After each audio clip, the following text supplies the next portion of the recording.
લક્ષ્ય ન્યૂઝ, એક નજર, એક લક્ષ્ય. બનાસકાંઠાના કાંકરેજ તાલુકાના વરસડા પ્રાથમિક શાળામાં તાલુકા કક્ષાનો ધ્વજવંદન કાર્યક્રમ યોજાયો.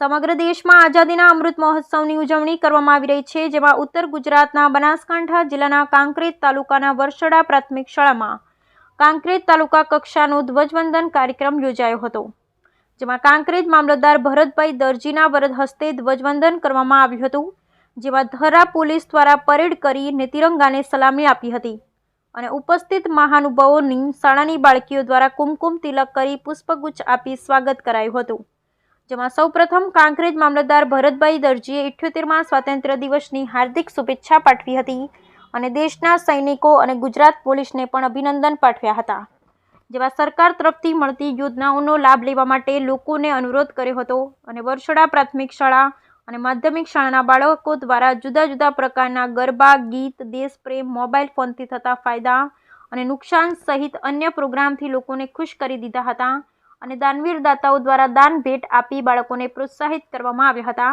આજના કાર્યક્રમમાં ગામના આગેવાનો તેમજ બાળકો અને બાળકોના વાલીગણ હાજર રહી બાળકોમાં પડેલી શક્તિનો અહેસાસ કર્યો હતો. સૌ સાથે મળી આન બાન અને શાનથી આ કાર્યક્રમ યોજાયો હતો. Bureau report, GD Gajjar, Banaskantha.